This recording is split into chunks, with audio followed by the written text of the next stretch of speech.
అంటే ప్రజాస్వామ్యం మంట కలిసింది అని రామారావు గారు గొడవ చేస్తూ ఉండేవాళ్ళు. అటు రామారావు గారు ఎన్టీఆర్ అడ్మినిస్ట్రేషన్ కానీ, వైఎస్ఆర్ అడ్మినిస్ట్రేషన్ కానీ కొన్ని నైతిక విలువలు అనేవి ఉండేయండి. అప్పుల్లో కొన్ని నైతిక విలువలు అయిన ఉండేవి. వీళ్ళేంటంటే ఎంతసేపు కక్ష సాధింపులు, జగన్ కక్ష సాధింపు చేశాడని చెప్పి వీళ్ళందరూ మాట్లాడిన వాళ్ళే. మరి అదే కక్ష సాధింపు వీళ్ళు కూడా చేస్తూ ఉన్నారు. అంటే ప్రజాస్వామ్యం మంట కలిసిపోయిందండి. వీళ్ళు వీళ్ళు రకరకాల అవసరాల కోసం రకరకాల పొత్తులు, రకరకాలు ఎన్డీఏ అని, యూపీఏ అని ఏదో రకరకాలుగా ఒక అవగాహన లేకుండానే ఒక మనసులో మాత్రం వేరే అభిప్రాయాలు ఇవి ఉంటాయి. పైకి మాత్రం రాజకీయ దీనికి అవసరాల కోసం కలిసి జరిగేటటువంటి అప్రజాస్వామ్యమైనటువంటి పరిస్థితులు సార్ ఇవన్నీ. ఈ నాలుగేళ్ళు కూడా ఇదే వ్యవహారం అయితే సామాన్యుడి పరిస్థితి ఏంటి? పథకాలు అమలేటలు ఇప్పుడు పథకాలు అవన్నీ సైమల్టేనియస్గా అధికారులు వాళ్ళకి అప్పచెప్పినట్టు వాళ్ళకి జరుగుతూ ఉంటాయండి. కానీ ఈ 4 ఏళ్ళు కూడా వీళ్ళు ఏదో రెడ్ బుక్ అది ఇదేనా ఉంది కదా, రెడ్ బుక్ గ్రీన్ బుక్ లేని బుక్కులు పెట్టుకున్నారు కదా, ఆ బుక్కుల ప్రకారం అమలు చేసే వర్గం ఉందండి. ఆ వర్గము మీడియా ఇవన్నీ కూడా ఎవరిని అరెస్ట్ చేయాలనేది కూడా ఈరోజు మీడియా అని చెప్తుంది. ఎవడు సంవత్సరం చేస్తారు, 2 సంవత్సరాలు చేస్తారు, తర్వాత లేదు. ఇప్పుడు మనం ప్రజలంగా మనం ఇలా మాట్లాడుకుంటాం తప్ప మనం చేసేది ఏం లేదండి. వేసేది ఏదో ఓట్లు వేసేసాం, గెలిపించేది ఏదో గెలిపించుకున్నాం. వాళ్ళ అసెంబ్లీలో గెలిపారు, పార్లమెంట్లో గెలిపారు. మనం 5 సంవత్సరాల దాకా వాళ్ళని ఏం చేయలేం. కానీ వాళ్ళ మెంటాలిటీ వాళ్ళు మారాలి. అయ్యో మన ప్రజాస్వామ్య దేశంలో ఉన్నామా లేవా, ఏంటి మన పరిస్థితులు ఏదో. ఫస్ట్ ఏమో వీళ్ళు కక్ష సాధించని అన్నారు, కానీ చేసేదంతా కక్ష పనులేనండి. ఒక మనిషి మీద ఎప్పుడు కేసులు పెట్టుకుంటారండి?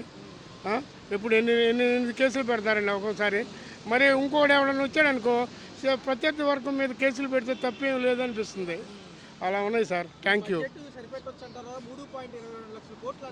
ఏమో సార్, అంటే నాకు దాని మీద అవగాహన లేదు. కేంద్రం సపోర్ట్తో ముందుకెళ్ళొచ్చా? అభివృద్ధి సంక్షేమంతో పాటు కంపెనీలు వస్తాయి సార్. సంక్షేమము అభివృద్ధి అంటే ఆ మోడీ గారు చేయాల్సిందే తప్ప ఈయన మొత్తం అమరావతిలో పోస్తాడు సార్.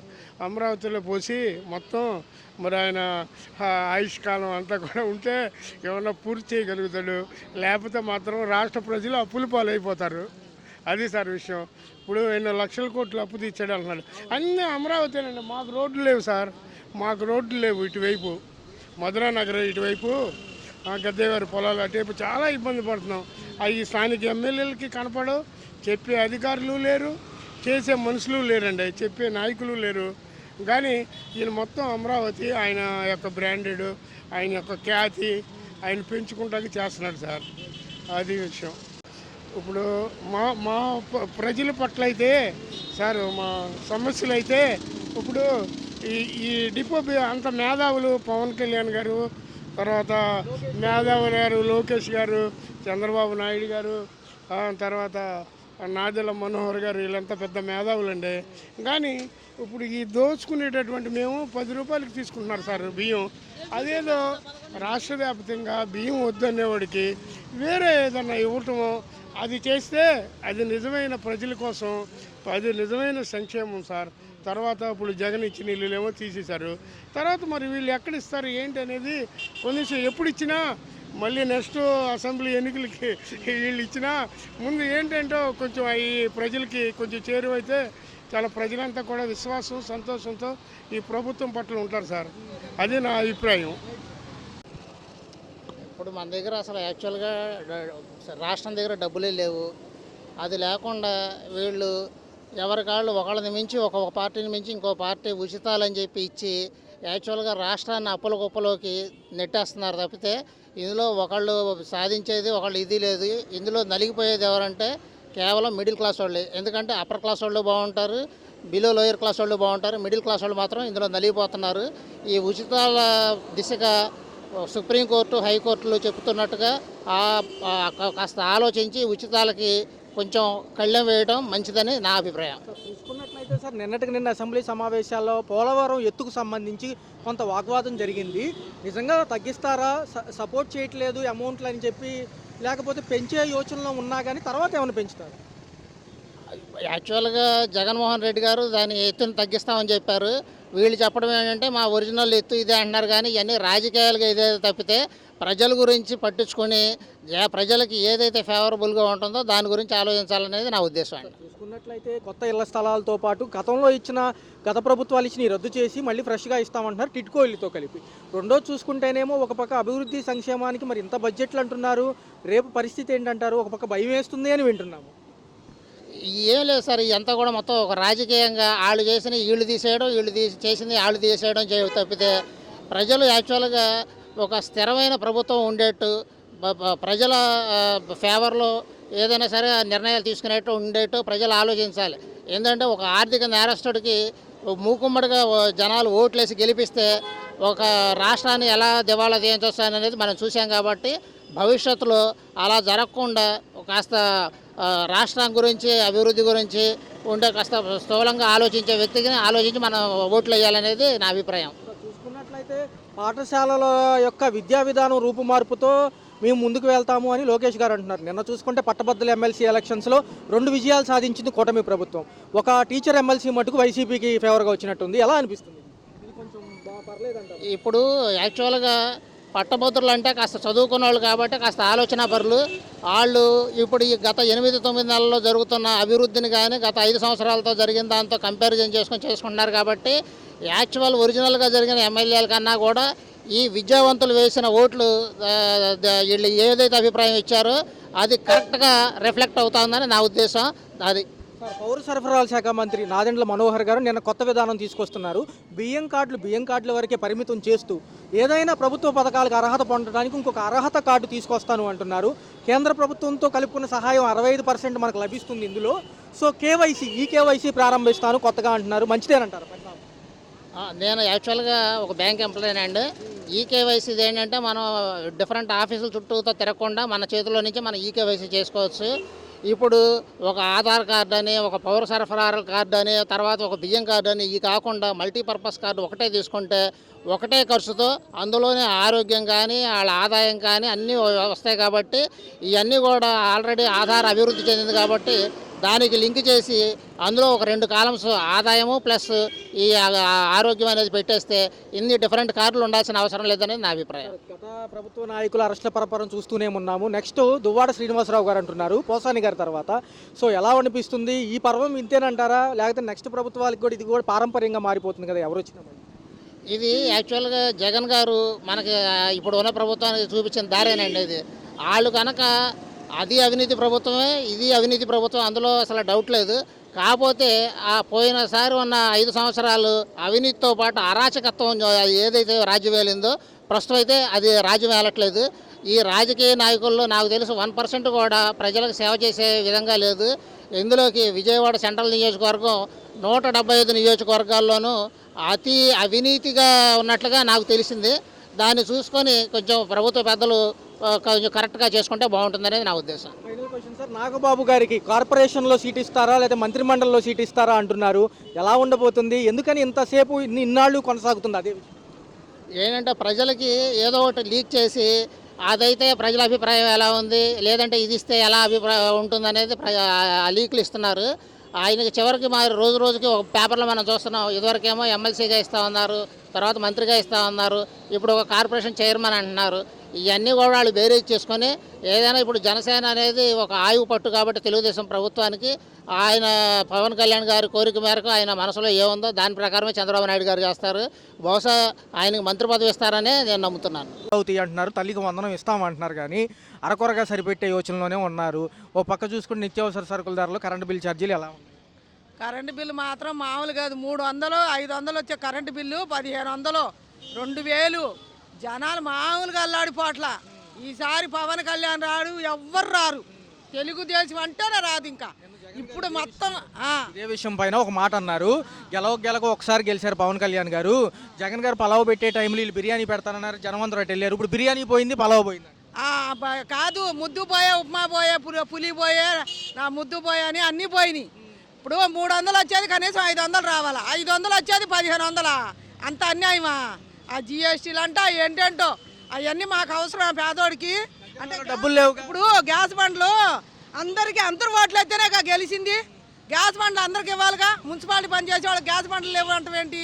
వాళ్ళకి డబ్బులు లేవు. వాళ్ళంటే స్పెషల్గా పుట్టారంటే 20,000 జీతగాళ్ళు స్పెషల్గా పుట్టారు, 50,000 జీతగాళ్ళు స్పెషల్గా పుట్టారు. ఆ తల్లి పుట్టిన వాళ్ళే అందరూ, అందరికీ సమానంగా చూడాలా.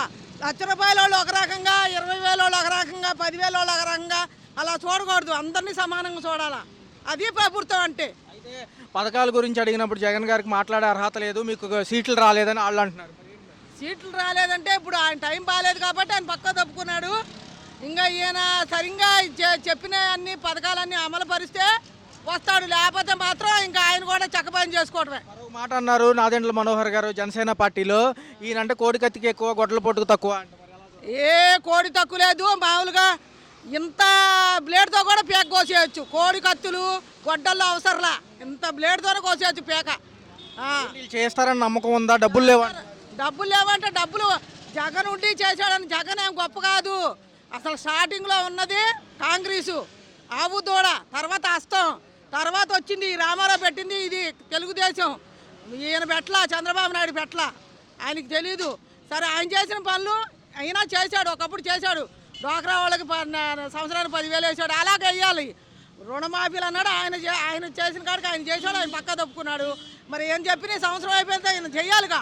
రేషన్ కార్డులు ఏరువేత మొదలు పెట్టారు, బియ్యం కార్డుకే పరిమితం చేసి అర్హతలు పొందాలంటే ఏదైనా పథకాలు కొత్త కార్డులు వస్తాయంటే ఎలా చూడండి? కొత్త కార్డులు ఎందుకు వస్తాయి? ఈ పాత కార్డులే ఉంచాలి. కొత్త కార్డులు అంటే ఆయన బొమ్మ వేసుకోమని ఆయన ఉన్నంత చెప్పు. కొత్త కార్డులు దేనికి? ఎవరికి ఇస్తున్నారు? 50,000 ఉద్యోగస్తులకి కార్డులు లేవంటున్నారు, వాళ్ళకి ఏమి లేవు. వాళ్ళకి ఏమి లేవంటున్నారు. ఇదేమో అన్యాయం. ఎవరికైనా న్యాయంగా ఏదైనా కానీ, ఇప్పుడు హాస్పిటల్లో కానీ ఏదైనా కానీ అందరూ ఓట్లు వేశారు కాబట్టి, అందరూ గెలిచారు కాబట్టి అందరికీ న్యాయం చేయాలి. వాళ్ళు ఉండోడని కాదు, లేనోడని కాదు, అందరిని సమానం చూసినాడే ఎన్నిసార్లైనా గెలుస్తాడు, వెనక ముందు తేడా లేకుండా. అది అంతేగాని మనిషిని ఒక రకంగా, 50,000 జీతగాడిని ఒక రకంగా, 20,000 జీతగాడిని ఒక రకంగా, ఏదో 300కి 200కి కాలం గడిచిపోద్దా వాళ్ళకో రకంగా. ఏంటి న్యాయం? న్యాయం కాదు అసలు. ఇది న్యాయమే కాదు. సంవత్సరం అయిపోయింది. ఇప్పుడు నాకు అవసరం, నా అన్ని పెళ్ళిళ్ళు అయిపోయినాయి, పెటాకులు అయిపోయి నేను సాగుదాలకు వచ్చా. నాకు అవసరంలా. ఉండోళ్ళకైనా ఇవ్వాలిగా పథకాలు, ఇచ్చేవాళ్ళకైనా ఇవ్వాలిగా. నాకు అవసరంలా. నాకేముంది? నేను పని చేసుకుంటా, లేకపోతే వెళ్ళి ఇళ్లలో పాచి పని చేసుకుంటా. ఈ పని చేసుకోకపోతే ఇళ్లలో పాచి పని చేసుకుంటా. నాకేం అవసరంలా ఇవన్నీ. అయితే జనాలకైనా ఇవ్వాలి కదా, జనాలకైనా న్యాయం చేయాలిగా. చేద్దామన్నప్పుడు వాగ్దానం ఇచ్చినప్పుడు కనీసం 8లో ఒక 5 పథకాలైనా న్యాయం చేయాలా. బస్సులు అన్నావు, పోనీ బస్సుల గురించి తీసే, ఆటో వాళ్ళు ఇబ్బంది పడతారు, బస్సులు తీసేయి. మరి అమ్మఒడి అమ్మఒడి చేయాలి. మరి కరెంటు బిల్లులు తగ్గించాలి. బియ్యం ఒక్కటే రూపాయి బియ్యం ఊరికిన ఇస్తే కాదు. ఎవరైనా ₹1 బియ్యం ఇచ్చే సుఖమే ఉంది. కరెంటు బిల్లులు 300 వచ్చేది, 1,500 వచ్చేది, 3,000, 4,000, 5,000. ఏ పూట కాపూట 300 తెచ్చుకున్నాడు. 1,500 కరెంటు బిల్లు ఆడ తెంకొచ్చి కడతాడు. మారలేదు ఖర్చులు, భారమే. నువ్వు కూరగాయలు అంటావా, ఇవాళ రేటు ఉంటుంది, రేపు అది వేరు. అది ఆ వ్యవహారం వేరు. నెల కరెంటు బిల్లు కాబట్టి ఎవరైనా ఎంత అని కడతారు, ఎవరు కట్టలేరు. మరీ ఘోరం, చాలా ఘోరం అనమాట. ఇప్పుడు ఈసారి మాత్రం చాలా ఘోరం. వాళ్ళు బడ్జెట్ సమావేశాల్లో చెప్పారు మేడం, పథకాలకి కొంచెం టైం పట్టినా మిగతా ఇస్తాం, కొన్ని అమలు చేసేస్తామని. మరి జూను జూలై నుంచి తల్లికి వందనం కానివ్వండి, విద్యార్థులకి ఏదైతే సంబంధించి 15,000 డబ్బులు కానివ్వండి, ఇవన్నీ ఎలా అనిపిస్తుంది? ఇప్పుడు ఇది ఏ ఛానల్ అండి? జనరల్గా విశ్లేషణ ఛానల్. ఓకే. ఇది ఇప్పుడు ఏంటంటే కింద స్థాయి వాళ్ళకి పథకాలు వస్తున్నాయి, పై స్థాయి వాళ్ళకి అసలు ఏం అవసరం లేదు. కానీ మధ్యతరగతి వాళ్ళ బ్రతికే చాలా కష్టంగా ఉంది. ఎందుకంటే వాళ్ళకి ఇటు రేషన్లే అన్నారు, అటు పై స్థాయిలకి పోలేము. రెక్కాడదే కానీ డొక్కాడదు. అయితే కరెంటు బిల్లు మేము ఊళ్ళో లేకపోయాం. ఇదివరకు మినిమం ఛార్జ్ వచ్చేది. ఇప్పుడు ఊళ్ళో లేకపోతే సమ్మర్లో వాడినంత వస్తుంది, ఏసీలు వాడుతుంది చూడండి, అంత బిల్లు వస్తుంది. సమ్మర్లో వాడినంత బిల్లు, కరెంటు బిల్లు. అసలు అంటే సంపద సృష్టిలో భాగంగా కొంచెం ఏదైతే ఉందో ఈ సరుకుల ధరల కాడి నుంచి మిగతా అన్ని ఛార్జీలు భరించక తప్పదంటున్నారు. గతంలో ఏంటంటే బటన్ నొక్కేశారు కాబట్టి అన్ని ఏదైతే ఆర్థికంగా మనం బాగా లోటులోకి వెళ్ళిపోయాము అంటున్నారు. మరి ఎలా చూడాలి? కానీ ఏవి కొనకపోయినా నిత్యావసర వస్తువులు తప్పదండి, కరెంటు బిల్లు తప్పదు. సో 2-3 పిల్లలు చదువుకుంటారు, వాళ్ళకు ఒక ఫ్యాన్ ఉంటుంది, పేరెంట్స్ పడుకుంటారు, వాళ్ళకు ఒక ఫ్యాన్ కావాలి. అసలు ఊరు వెళ్తేనే బిల్లు వచ్చేస్తుంది 1,200, 1,500. ఏం బిల్లు లేకపోతేనే మినిమం ఛార్జీ రావాల్సింది 1,300 ఈ నెల బిల్లు మాకు. అలా వస్తూనే ఉన్నాయి బిల్లులు. ఇంకా మామూలు కరెంటు వాడితే ఎంత ఉంటుందో చూడండి మీరు. గతంలో ఒక మంత్లీ మెయింటెనెన్స్తో పోల్చుకుంటూ ఇప్పుడు ఎలా ఉంటున్నాయి? గత ప్రభుత్వంలో కొన్ని సంక్షేమాలు అమలు చేశారు, అప్పుడు ఇచ్చారు.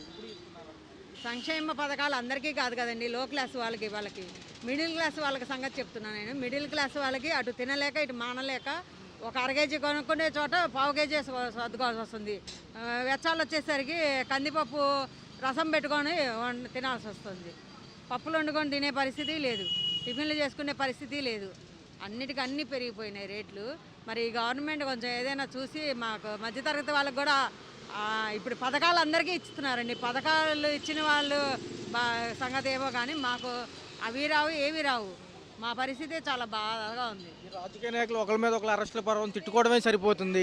మరి ఇవన్నీ ఎప్పుడు చూస్తారు మేడం? ఏదైతే రెగ్యులేటరీ కమిటీస్ కూడా ఏమీ లేవు, ఈ ధరల నియంత్రణ పట్టికని లేకపోతే వీళ్ళ ఇంతే ఉండాలని చెప్పి దాని మీద మానిటరింగ్ సెక్షన్స్ కూడా ఏమి ఉండలేదు. అక్కడ ఎప్పుడు ఏ ప్రభుత్వాలు వచ్చినా కక్షపూరిత రాజకీయాలతోనే టైం సరిపెడతారు. ఏమో ఈ ప్రభుత్వం మంచిగా ఉంటుంది, మంచి చేస్తుందని మేము ఎప్పుడు ఆశిస్తాము. కొంచెం రేట్లు కూడా అందుబాటులోకి వచ్చి కరెంటు బిల్లు ముందు మెయిన్ కరెంటు బిల్లు తగ్గిస్తే బాగుంటుందని చూస్తున్నాం అండి. వాళ్ళు చేసుకున్నారు గొడ్డల పోటీకి తక్కువ, కౌడి కత్తికి ఎక్కువ అని వాళ్ళు. ఈయనేమో ముందుగానే ఒకసారే గెలిచారు పవన్ కళ్యాణ్ గారు ఎమ్మెల్యేగా, ఈయనేమో కార్పొరేటర్కి ఎక్కువ ఎమ్మెల్యేకే తక్కువ అని ఈయన. ఎందుకంటారు ఈ అంశాలు ఎందుకు వస్తాయి? మనకి ప్రస్తుతం విషయాలు ఎలా దానగిరి ఇది 3 పార్టీల సమ్మేళనం కాబట్టి ఒకళ్ళు చిన్న చిన్న అభిప్రాయాలు ఉన్నా కలిసికట్టుగా పనిచేసుకున్నట్లయితే మన ప్రజలకు ఏమైనా వాళ్ళు సేవ చేయదలుచుకున్న సేవ జరుగుతుంది. ఆ విధంగా వాళ్ళు చేస్తారని ఆశిస్తున్నాను. ఏదైతే పథకాలు అమలు చేస్తామంటున్నారో పట్టభద్రుల ఎమ్మెల్సీ విజయం సాధించిన తర్వాత ఇంకా అమలే అంటున్నారు. ఖచ్చితంగా అవుతాయి. జూన్ నుంచి 2 పథకాలు. ఖచ్చితంగా అన్ని వాళ్ళు అమలు చేస్తారు, మాకు పూర్తి నమ్మకం ఉంది. అది 9 నెలల పరిపాలన ఏమేమి నచ్చింది? ఇంకా ప్రయత్నంలోనే ఉన్నారు కదా ప్రభుత్వం. 9 నెలలు అయినప్పటికీ ప్రస్తుతం అన్ని సర్దుమణగాలి కదా. అయిన వెంటనే మొత్తం మనకు కావాల్సినవన్నీ మనకి ఇచ్చిన వాగ్దానాన్ని నెరవేరుస్తారు ఆశిస్తున్నాం. అది చూస్తే నిత్యావసర సరుకులు పట్టి ధరల కాడి నుంచి ఈ కరెంట్ ఛార్జీలు ఎలా అనిపిస్తున్నాయి? పర్లేదా? ప్రస్తుతం ఇంప్లిమెంటేషన్ చేసేదాకా మనకు నమ్మకం లేదు. ఇంప్లిమెంట్ చేయాలి. పెంచమంటున్నారు, పెంచింది లేని మన బిల్లు ఇస్తే తెలియదు కదా, అదే విషయం. మార్పులు చేర్పులు రేషన్ కార్డులో ఉండబోతున్నాయి. బియ్యం కార్డుకి కేటాయించి అర్హతకై ఏదన్నా స్కీములు పొందాలన్నా పథకాలు పొందాలన్నా కొత్త కార్డులు ఇస్తామంటున్నారు. ఎలా చూడాలి? కొత్త వాళ్ళకి కార్డులు ఎక్కువ మందికి బియ్యం సప్లై చేసే అవకాశాలు ఉంటే పేదవాళ్ళకి బాగా ఉపయోగపడుతుందని మేము ఆశిస్తున్నాం. అది సంగతి. కేంద్ర సపోర్ట్తో ఎలా ఉండబోతుంది? 10 సార్లు కేంద్రం పిలుస్తుంది, వెళ్ళొస్తున్నారు. మరి అమరావతి పోలవరం పనులు ఎలా ఉండబోతున్నాయి? ఇంకా కేంద్రం పూర్తి సపోర్ట్ ఉండబట్టే మనకి ఇంతవరకు ముందుకు వెళ్ళడం అవకాశాలు కల్పిస్తున్నాయి. ఇంకా బాగా కూటమి ప్రభుత్వం బాగా చేస్తుందని ఆశిద్దాం. ఈ అరెస్టుల పర్వం కూడా చూసారో ఎలా అనిపించింది? మాజీ నాయకులు ఎవరైతే నోరు అదుపులో పెట్టుకోకుండా మాట్లాడారో అది వాళ్ళ పార్టీలు వ్యక్తిగతం, దాన్ని ఎవరు ఏమీ అనలేరు. ప్రజలు చూసి ఆనందిస్తారు తప్ప వాళ్ళ పార్టీ వాళ్ళు కట్టడి చేసుకుంటే ప్రజల్లోకి బాగా దూసుకు వెళ్ళి కొన్ని పనులు చేయించుకునే అవకాశం కలుగుతుంది. ప్రతిపక్ష హోదా దక్కలేదు కదా అసెంబ్లీలో సార్ వీళ్ళకి. ఓకే.